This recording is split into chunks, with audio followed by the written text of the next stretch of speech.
मजहर तिब्बी बदमाश कैसे बना?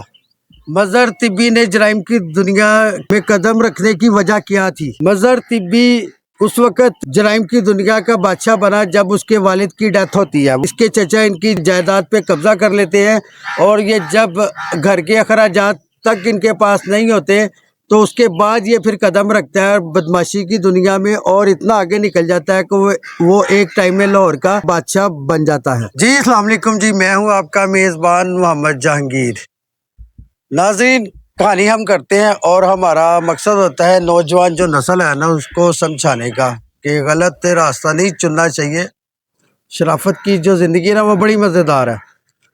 तो आज हम कनाल व्यू पार्क में खड़े हुए हैं, बात करने लगे हैं मजहर तिब्बी की। मजहर तिब्बी वो नाम के जो दहशत की अलामत था। आगे पेट से कोई भी बदमाश बन के नहीं आता, ये दुनिया ही है जो बदमाश बना देती है। जतोई गांव से इनका ताल्लुक था। उनके वालिद यहाँ लाहौर में शिफ्ट होते हैं, इंजीनियर तो थे वो। तो वो साथ ही उस वक्त लाहौर में काफ़ी ना जो रियल स्टेट का काम है ना वो बड़ा ज़ोरों शोरों से चल रहा था। तो इसके वालिद ने सोचा कि मैं भी ये काम कर लेता हूँ। तो उन्होंने फिर ये ठेकेदारी का काम स्टार्ट किया। ठेकेदारी का काम स्टार्ट करते हुए उन्हें काफ़ी फ़ायदा हुआ। इन्होंने एक अपनी कंपनी बनाई और रियल स्टेट का काम करना शुरू कर दिया। और फिर इन्होंने गार्डन टाउन में बाबर ब्लॉक में अपना एक 2 कनाल का घर भी बनाया। ये सारे बहन भाई जो थे ये सारे पढ़े लिखे थे और सिलसिला इनका बहुत अच्छा, एक खुशहाल जैसे घराना होता है वैसे चल रहा था। जराइम में तब एंटर हुआ जब इसके वालिद की डेथ हुई। वालिद की डेथ के बाद जो इनकी प्रॉपर्टी, इनकी कंपनी, उस पे इनके चचा ने कब्जा कर लिया। उसके बाद फिर जो खर्चा वगैरह था घर का, ग्रोसरी वाला सामान या कुछ भी, इनके जो अखराजात थे वो उन्होंने कम करना शुरू कर दिए। वो जब उनका दिल करता वो दे देते और जब उनका दिल करता वो उनको नहीं देते थे। यहाँ से ही शुरुआत होती है। उस वक्त उससे पहले उसके जो वालिद थे उन्होंने इसका एडमिशन FCC कॉलेज में करवा दिया होता है। 84 तक वहाँ पे तालीम हासिल करता है और उसके बाद फिर ये जब उसके वालिद की डेथ होती है ना, उस जराइम की दुनिया में वो कदम रखना वो शुरू कर देता है। एडमिशन के बाद दोस्त बनता, निक नेम उसका कालिया था। उसके बाद जब ये स्टार्टिंग होती है तो वो उसे एक पार्टी में लेके जाता है और पार्टी में उस वक्त एक अजीज नाम का बंदा था, उसका लाहौर में काफ़ी असर व रसूख था। वो ये खूबसूरत भी था। मजहर तिब्बी वाकई में बहुत खूबसूरत था। तो ये उसकी खूबसूरती को लेके जो लड़कियां हैं वो काफ़ी इसकी तरफ इंटरेक्ट होती थी। तो उसकी बहुत सारी जो गर्लफ्रेंड है वो इसी वजह से बनी कि ये खूबसूरत लड़का था। तो इसी बात को लेके कि जो बदमाशी है वो स्टार्ट होती है। फर्स्ट लड़ाई उसी पार्टी में होती है और वो पार्टी में जो लड़ाई होती है ना, झगड़ा, वो काफ़ी तूल पकड़ लेता है। और वैसे भी इसके जो घर की सूरत हाल थी और वो चचा ने उसकी जायदाद पे कब्जा कर लिया हुआ था। तो ये उधर से भी घर को लेके भी काफ़ी मुश्किल में ये थे कि उसको पैसा चाहिए था और पैसा कहाँ से आता। ताल्लुकात जब इसके वहाँ पे बने हैं तो बनते बनते वो जराइम पेशा से भी इसके ताल्लुकात बन गए। इसकी वहाँ पे लड़ाइयाँ ऐसे ही शुरू होती है। तो इससे एक मर्डर होता है वहाँ पे और मर्डर के बाद, मर्डर में ये लिबर्टी के इलाके में मर्डर होता है और उसमें इसका और इसके भाई जो लियाज गुज्जी है उसका और अजहर का नाम आ जाता है। तो ये शुरुआत होती है उसकी जराइम में और ये अभी अपनी गिरफ्तारी नहीं देते। तो इसके बाद इसकी लिबर्टी मार्केट के पास भी एक डांस पार्टी में शुरू होने वाला जो झगड़ा था वो इतना तूल पकड़ चुका था कि उसी झगड़े को लेके तो इनकी फायरिंग भी होती है आमने सामने और होती है वो नवाज खिची से। नवाज खिची वही है जो अदाकारा शबनम थी, उसका जो केस था उसमें भी नवाज खिची उसमें भी इन्वॉल्व था वो। तो आमने सामने इनकी फायरिंग होती है और वो फिर फायरिंग के बाद ना वो वहां से चले जाती है मजहर तिब्बी और उसके बाद ये गिरफ्तार होते हैं। तो गिरफ्तारी के बाद ये मजहर तिब्बी जेल चला जाता है। अब जेल में जब ये जाता है तो यहाँ पे जो बाहर रह के इसके पास इतना पैसा वगैरह नहीं होता आता, इसके हालात तो उस वक्त बहुत ही खराब होते हैं। तो जब ये जेल जाता है तो जेल आपको पता है वो एक यूनिवर्सिटी है। बदमाश लोग वहाँ पे जो प्रोफेसर होते हैं वो फिर इसको सबक देते हैं कि अब तेरा नाम इतना वायरल हो चुका है कि हमें जेल में भी तेरा नाम सुनाई दिया। और इसका मतलब ये है कि अब तू एक फोन ले और अपना काम स्टार्ट कर। और जब ये जेल में से बैठ के अपना नेटवर्क चलाता है तो फिर इनके ऊपर पैसों की बारिश होती है। जो इनके हालात इतने ख़राब थे ना, वो हालात इनके ज़बरदस्त हो जाते हैं क्योंकि पैसा आना शुरू हो जाता है और पैसा भी करोड़ों के हिसाब। और ये सबसे पहले ये काम करता है कि ये वहाँ पे जब जेल में होता है तो वो बैरिक देखता है अपनी कौन सी चक्की में इन्हें बंद होना है। तो चक्की उसको नजर आती है, पूछता है कि यहाँ पे ये क्यों बंद है। वो कहते जी यहाँ पे जुल्फ़िकार अली भुट्टो को बंद किया गया था जेल में, तो ये उसकी चक्की है। तो वो उस चक्की को खुलवाता है और उस चक्की में वो अपनी जेल जो है वो काटनी शुरू कर देता है। और वहाँ पे फ्रिज, टीवी, बेड, टेलीफोन और जो भी आसाइशें आम तौर पे हमारे घरों में होती हैं वो सारी आसाइशें वहाँ पे उसके पास आ जाती हैं। और ज़िंदगी उसकी इतनी ज़बरदस्त और जेल में हो जाती है कि इससे पहले बहुत सारे गैंगस्टर आए और बहुत सारे गए, लेकिन जैसे कि जेल मज़र तिब्बी ने काटी वो आज तक दोबारा इस तरह की जेल कोई नहीं काट सका। ये समझे कि ये जेल का सुपरिटेंडेंट भी खुद ही होता था। ये जब इसका दिल करता ये पतंगबाजी करता जेल की छत पे, जब इसका दिल करता ये ताश खेलता, जब इसका दिल करता ये लूडो खेलता। मतलब कि अगर जो भी इसका बैडमिंटन ये खेलता था, इसे बैडमिंटन का शौक था तो ये वहाँ पे नेट भी लगा होता था और बैडमिंटन भी पड़ी थी तो वो भी खेलता था। जुआ भी खेलने का शौक था। मुलाकातें इसकी इस तरह होती थी कि ज़्यादा जो तादाद है मुलाकात में वो लड़कियों की होती थी। इसको इतनी लड़कियाँ मिलने आती थी। और ये भी कहते हैं कि उस वक़्त अगर वो टेप होती थी ना तो वो गाना चल रहा होता था रेडियो पे या टेप पे, तो वो अपने पास उन्होंने पकड़ी होती थी और जेल के अंदर ऐसे ही गाना चलाते हुए वो आ रहे होते थे। इस तरह की इसकी मुलाकात होती थी। इससे पहले कितने सारे गैंगस्टर हुए हैं और सरे फेरिस्त अगर कोई जेल काटता रहा है तो वो असद अमीन चौधरी है, उसने भी बड़ी जेल काटी। वो भी अंदर फोन या अंदर लोगों को सस्पेंड, पुलिस वालों को ऐसे ही करता रहता था। तो इबा गुज्जर उनके भी बड़े नाम रहे हैं जेल में। अगर आपका ना वो बैकग्राउंड जो हैवी हो ना पीछे सपोर्ट करने वाले, तो वो अंदर अगर बात नहीं, पुलिस वाले उनको भी डराना धमकाया जाता है। अब ऐसे ही हाल है अच्छू शहीदी वगैरह, वो भी पुलिस वालों के घरों पे अगर वो जेल में अगर कोई बात नहीं मानता था तो उनके घरों पे भी फायरिंग होती रही है। तो ये मामलात यहाँ पे जो दूसरे गैंगस्टर रहे ना, तो वो जो अंदर superintendent jail, deputy superintendent jail होता था ना, उसको डराते धमकाते थे और अपना काम निकलवाते थे। बड़े बड़े नामी ग्रामी रहे जेलों में। भोला सुनहरा रहा है, माहियो गुज्जर रहा है, नाजी भट्ट रहा है, नीफा बाबा रहा है, आबिद चौधरी को देख ले, उसके बाद आतिफ चौधरी को देख ले। कितने सारे गैंगस्टर गुजरे हैं, ये सारे जेलें काटते रहे हैं। ऐसी बदमाशी के वो पुलिस वालों को डरा धमका के उनके पीछे फायरिंग करके ना, तो फिर अंदर अपना दबदबा जो उन्होंने बना के रखा था।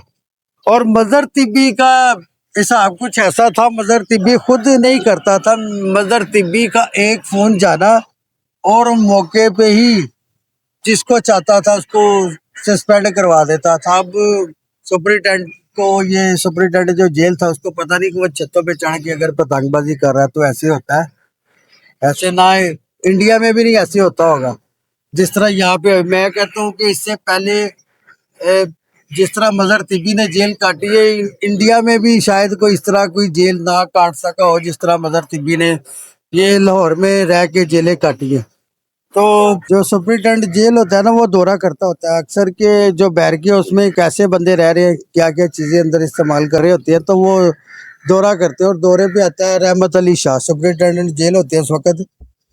तो वो दूसरे किसी भी कमरे में जाते हैं ना, वहाँ पे अगर चारपाई बिछी होती है ना 102, तो वो उठा देते हैं जी इसको उठा ले। तो वो मजहर तिब्बी के पास जाता है ना जब, तो मजहर तिब्बी की बैरक में, तो वहाँ पे भी उसको चारपाइयाँ नज़र आती हैं और फ्रिज वगैरह, एसी वगैरह वहाँ पे नज़र आता है, टेलीफोन नज़र आता है। तो वो इसको भी ख़त्म करो ये सामान। वो कहता है जी मज़हर को PSO लगा ले। वो उसको कहता है जी कि ये कौन है, मज़हर तिब्बी साहब है।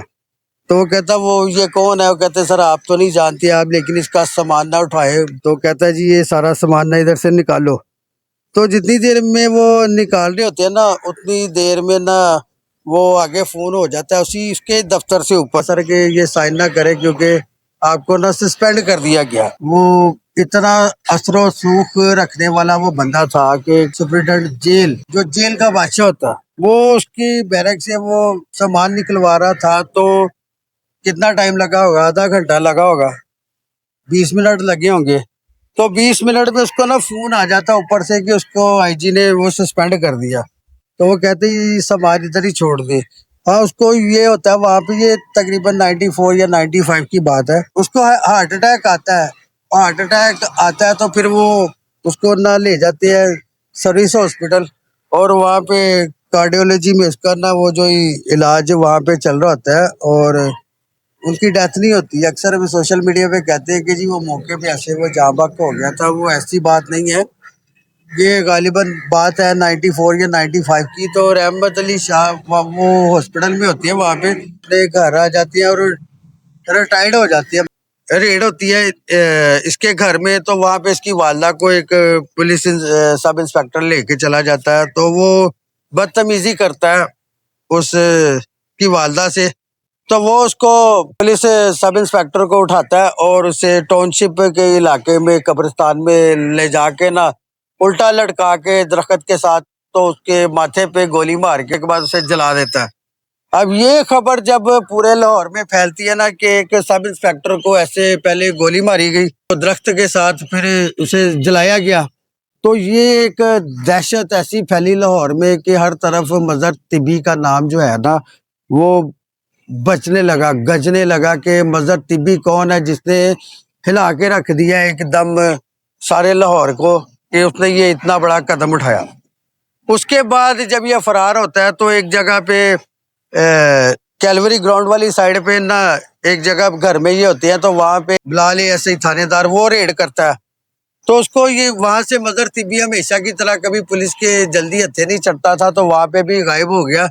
तो जब ये गायब होता है ना, तो उसके बाद फिर ना ये उसको ढूंढता है, और इसका घर होता है ये तारिक ब्लॉक गार्डन टाउन। ये बिलाल ऐसे ही करो उसके घर के बाहर ही कत्ल कर देता है। इसका एक दोस्त हुआ मेजर माज, वो रिटायर्ड मेजर था। मेजर माज वो इसका दोस्त था, अगवा बराए तवान था, और एक डॉक्टर है, उस डॉक्टर को ये अगवा करते हैं और उस टाइम में उससे ना कोई 25 से 30 लाख रुपए लेके उसे छोड़ते हैं। फिर एक बिजनेसमैन को अगवा करते हैं, उससे भी तवान लेते हैं और उसको छोड़ते हैं। तो ये अगवा बराए तवान का जब ये सिलसिला शुरू होता है ना, तो उसमें बड़ी दहशत, खौफ, ये लामत बन जाता है ये मजहर तिब्बी, क्योंकि किसी को अगवा करना और अगवा के बाद उससे तवान लेना, तो ये हर तरफ ना हलचल सी मच जाती है कि ये क्या चाहता है ये बंदा। और गैंग इसका, ये गैंग में कौन था? एक इसका भाई था शकील, एक माज, और एक जेल में इसको मिला था कोकीन का कारोबार करता था, वो एक अमेरिकन गैंगस्टर था क्विन। ये क्विन को भी छुड़ा लेता और अपने साथ रख लेता, और ये 3 लोग होते हैं। और ये जब भी किसी को कत्ल गारत वगैरह या कहीं जाते किसी को अगवा करना होता है, ये यही होते हैं, या 2 होते हैं या 3 होते हैं। एक ने तो गाड़ी चलानी है और एक ने काम करना है अपना, किसी को भी अगवा करके गाड़ी में ले आना। ये नहीं था कि ये कोई लंबी चौड़ी गैंग थी बहुत बड़ी, कोई 40-50 लोगों की, कि ये जी इतना लंबा गैंग बना के तो उसके बाद ये ऑर्डर करता था, और जो दूसरे इसके कारिंदे थे, शूटर थे, वो जाके उस बंदे को ना अगवा करके ले आते हैं। ये ऐसा कोई मामला नहीं था। ये जो भी करता था ना, ये 1 या 2 या 3, ये इन तीनों से ज्यादा ये बंदे नहीं होते थे, बस ये इतने ही लोग ये सारा काम करते थे। तो जैसे जैसे टाइम गुजरता जाता है वैसे वैसे इनका जो दहशत है ना और खौफ वो बढ़ता चला जाता है।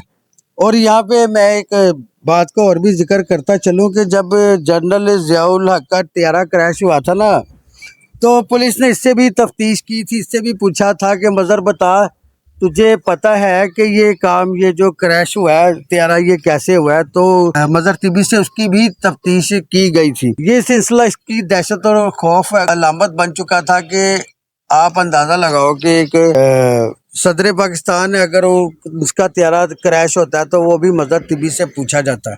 कि तेरा हाथ तो नहीं था इसमें। फिर ये जो तवान वगैरह और डकैतियों और जगह टैक्स भत्ता वगैरह ये लेना उनके लिए ना आम बन गया हुआ था, वो कोई बात नहीं थी। और इसी दौरान एक समटवाना एक फैमिली है काफी फेमस, उसको भी ये कत्ल करता है। और एक टिमी सिकंदर थी, उसके साथ भी कुछ कहते हैं इसका अफेयर था या चीजें थी। वो टीवी एक आर्टिस्ट है, उसकी वो बेटी थी। बढ़ते बढ़ते ना जब जराइम में बंदा एंटर हो जाता है ना, बदमाशी स्टार्ट हो जाती है, तो वो फिर पीछे जो वापसी का रास्ता ना उसके पास नहीं होता। फिर उसने जाना है तो आगे का आगे ही निकल जाना है, ना कि उसने पीछे मुड़ के नहीं देखना। जो पीछे मुड़ के देखा वो मारा गया। 80 से शुरू होने वाला काम 3 फरवरी 1998 को इसका पुलिस मुकाबला होता है और उसमें ये मारा जाता है। वो भी मैं आपको बताऊंगा कि वो कैसे हुआ था। गोजरा के मशहूर एक खानदान है, बहुत बड़ा खानदान है, उनकी भी दुश्मनी बहुत पुरानी और बड़ी देर तक चलती रही है। चौधरी अलियास जट बंदेशा और अलियासा चौंठिया के नाम से वो फेमस है। तो उनके साथ भी इसकी दोस्ती होती है। लियासा चौंठिया इसका सबसे अच्छा दोस्त रहा है, क्योंकि उन्होंने भी बहुत से इनसे काम लिए। यहाँ तक कहते हैं कि लियासा चौंठिया इसके घर भी जो अखराजात ना घर के, वो भी इसने उठाए हुए थे। जो भी इसके अगर मामला तो होते थे ना, वो तो सबसे पहले लियासा चौंठिया वो इसके पीछे होता था। तो उसने अपनी दोस्ती भी खूब निभाई, क्योंकि वो खानदानी ऐसा है। सबको पता है कि अलियास जट बंदेशा एक ब्रांड आदमी है, उसने अपनी सारी ज़िंदगी दुश्मनी निभाई है। तो वो भी जिसे कहती है ना कि दुश्मनी निभाना, सही मर्दों वाली दुश्मनी, उस बंदे ने ऐसी दुश्मनी निभाई है। और वो धड़ेबाज बंदा था, जिस पार्टी के साथ भी रहा ना वो सिंसियर रहा। और आज भी जो उसके मरने के बाद भी उसके जो इलाका मकीन है ना, वो आज भी उसकी बड़ी इज्जत करती हैं और उसे अच्छे लफ्ज़ों में याद करते हैं। ये उस वक़्त होता है इस तरह के काम जब इंसान ने ना किसी दूसरों के लिए ना बहुत अच्छा किया हो। और लियास जट बंदेशा की लोग आज भी उसके दर्जात बुलंद करे अल्लाह पाक, आज भी उसकी इज़्ज़त करती हैं इसी वजह से कि वो एक निडर बंदा था और बेलौस आदमी था। तो इसके साथ उसकी दोस्ती थी और उसने उसको ना एक अपना गन मैन भी दिया हुआ था, उसका नाम भोला था। और ये होती है दोस्ती, तो वो भी इसने उसको दिया हुआ था। और इसको एक ना शौक था, आप अंदाज़ा लगा लें, 90s में ना वो इंग्लिश मूवी आती होती थी आर्नल्ड और वो रैम्बो की, तो वहाँ पे आपने देखा होगा असला जो जदीद होता था, उजी वगैरह, ये ना वो ऑटोमेटिक असला वो फिल्मों इंग्लिश मूवी में देखता होता था ना, तो वो इनसे ना बड़ा इंस्पायर था। तो इसी बुनियाद पे ना उसने यहाँ में लाहौर में पुलिस के पास भी ऐसा असला नहीं था ऑटोमेटिक जो उस वक़्त मज़र तिबी के पास था। और पुलिस अगर कहीं रेड करने जाती थी ना, उनको इन्फॉर्मेशन होती थी तो वो जाते थे ना, तो वो बड़ा सोचते थे पहले, क्योंकि उससे अगर कोई भी अफसर जाता था रेड करने वाले, तो नीचे जो एएसआई या सब इंस्पेक्टर या कांस्टेबल होते थे ना, तो वो उसको कहते थे सर अगर थोड़ा सा भी मिसप्लेस हो गया ना, मदर तिब्बी को मौका मिल गया तो उसने हमारे हाथ नहीं आना, उल्टा उसने हम पे फायरिंग करनी और मजबूरन हमें ना वहां से भाग जाना पड़ना है। तो आप सोच लें, आप रेड करने से पहले सोच लें कि हम मज़र तिब्बी के पास, मज़र तिब्बी पे रेड करने जा रहे हैं, उसे गिरफ्तार करने जा रहे हैं। वो अगर वो गिरफ्तारी देगा तो अपनी मर्जी से देगा, जबरदस्ती हम उसको गिरफ्तार नहीं कर सकते। उसकी इतनी दहशत थी कि उसको गिरफ्तार करने के लिए ना पुलिस वाले भी घबराते थे। अलामत बना हुआ था ना, वो खौफ और दहशत की अलामत बना हुआ था। तो जब भी इस तरह के ऐसा कोई बंदा जब मर्डर होता ना, जब उसका पुलिस में मुकाबला होता है, तो वो बगैर इंफॉर्मेशन के नहीं वो मरता। और इसके साथ भी ऐसा हुआ। ये कनाल व्यू में हम खड़े हुए हैं, यहाँ पे वो आता है कनाल व्यू में, और यहाँ पे ही जिसके घर में आता है वो के जी मैं आ रहा हूँ, मैंने मिलना है तो मैं आ रहा हूँ। तो वो जिसके घर आता है वो पुलिस वालों को ना इन्फॉर्मेशन दे देता है कि जी मज़र तिब्बी आ रहा है।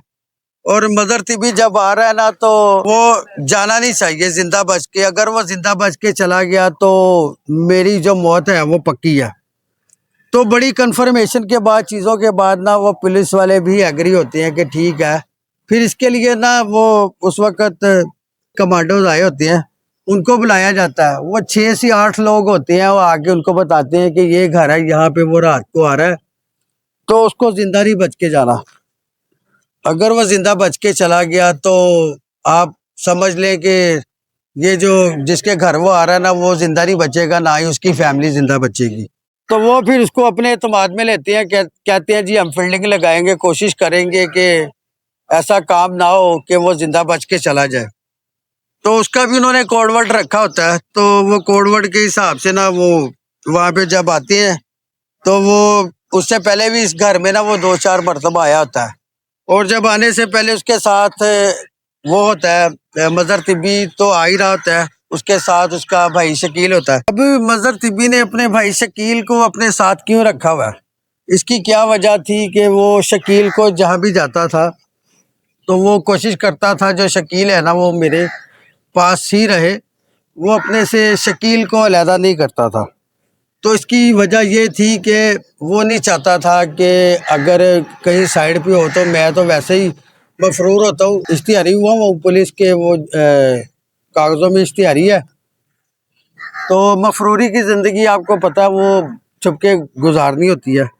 आजकल का तो अब तो होता तो मेरे ख्याल से आजकल के 2026 में अगर मदर तिबी होता ना, तो वो मुश्किल से उसने 1 हफ्ता गुजारना था और 1 हफ्ते बाद उसने पकड़े जाना था। उस वक़्त इतने हालात, ये सीडीआर वगैरह और ये चीज़ें बहुत कम होती थी, और किसी का फ़ोन ट्रेस करना या लोकेशन लेनी तो वो मुश्किल वाला काम था। तो वो फिर ना उसको अपने भाई को इस वजह से साथ रखता है कि जी अगर मुझसे दूर होगा ना तो वो कहीं पुलिस के हत्थे ना चढ़ जाए या मेरे किसी दुश्मन के हत्थे ना चढ़ जाए। तो इस वजह से ना वो अपने भाई शकील को ना अपने साथ रखता था। तो अब गाड़ी में जब वो आया तो गाड़ी में शकील भी साथ था, और एक यहाँ पे वो लियास जट बंदेशान साहब ने जो अपना दिया होता है बोला गनमैन, वो भी था उसके साथ। तो एक लड़की उसके साथ होती है। तो ना ये चारों लोग आते हैं वहाँ पे, और चारों लोग यहाँ पे आते हैं कनाल व्यू में। तो कोडवर्ड इन्होंने अपने रखे होते हैं कि कोई लाइट ऑफ करेगा तो या ऑन करेगा तो वो समझ आ जाएगी कि जी मजहर तिब्बी वो गाड़ी में है। तो वो जैसे ही जाके देखता है अंदर और गाड़ी को अंदर लेके आता है, और बाहर की जो लाइटें लगी होती है ना गार्डन वगैरह की, तो उसका स्विच भी बाहर ही होता है, वो वहां से ना लाइट को ऑन और ऑफ करता है, तो वो बता देता है कि जी मजहर तिब्बी है। और उन्होंने जो अपनी ऊपर फील्डिंग लगा के बैठे होते हैं ना कमांडोज, वो ऊपर से ऐसे गोलियां बरसाते हैं, उस गाड़ी को छाननी कर देते हैं। इतने सुराख होते हैं ना उस गाड़ी में कि उसकी सुराख ही सुराख होती है, क्योंकि पूरे पूरे ब्रस्ट आते हैं उसकी तरफ, और वो गाड़ी में ही चारों के चारे जो है ना वो मौके पे ही जाम बहक हो जाते हैं।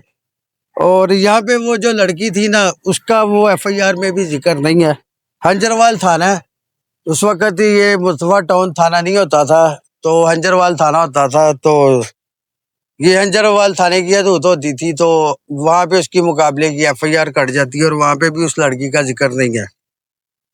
एक मैडम है लाहौर की, ये उनकी थी लड़की, तो उनको भी कह देते हैं पुलिस वाले कि ये तू उसको अपने साथ ही ले जा और इसका कफन दफन कर दे, और तू जो मर्जी कर, तुझे कोई पूछेगा नहीं। वो आगे वो काम इस तरह का कर रही होती है मैडम, तो वो कहती है ठीक है, तो वो फिर अपना काम खुला डुला करती है, उसे कोई पूछने वाला नहीं होता। ये सारी अब स्टोरी आपको सुनाने का ना नौजवान को मकसद हमारा वही होता है कि आप देखिए कि उसकी ज़िंदगी उसने जेल कैसी काटी मजहर तिब्बी ने। उसके फ़ोन पे पैसा आ जाता था, और उसका बैठना उठना वो भी हाई फाई एलीट क्लास में होता था।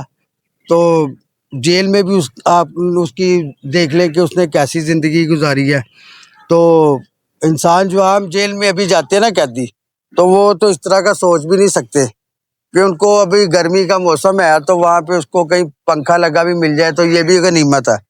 तो वो इस तरह की जेल काटना ना हर किसी के बस की बात नहीं है। ना उसके बाद मजहर तिब्बी ने के बाद किसी ने इस तरह की जेल काटी, और एंड उसका वही हुआ।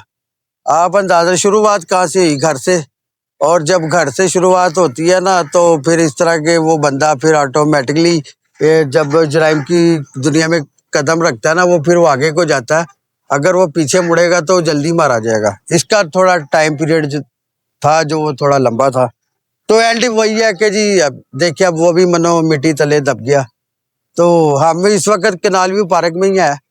तो यही वो इलाका है जहाँ पे ये जगह उसकी आखिरी आरामगाह बनी। भाइयों में इसका अलियास गुज्जी था। वो अमेरिका अपनी वालिदा जो गार्डन टाउन वाला घर था बाबर ब्लॉक वाला, वो बेच के तो वो चले गए वे यहाँ से अमेरिका शिफ्ट हो गया। वहाँ पे उनका रेस्टोरेंट है। अब उसकी वालदा भी वहीं पे होते हैं और इसके जो भतीजे थे वो भी वहीं पे होते हैं। और वो एक सुकून की और अपनी मज़े की ज़िंदगी वहाँ पे गुजारे। मज़ा किया होना है। जिस घर का जवान बेटा अगर पुलिस मुकाबले में मारा गया हो तो वो माँ पे क्या बीती होगी। दो बेटे, एक भी नहीं दो, शकील भी और मज़र तिबी भी। तो जो बचने वाला गुज्जी था, गुज्जी अब वहाँ पे सेटल हो चुका है और उसकी वालदा भी अमेरिका में होती हैं। तो वो वहाँ पे अपनी ज़िंदगी गुजारे हैं। तो नेक्स्ट स्टोरी तक मुझे इजाज़त दीजिए। अल्लाह हाफिज़।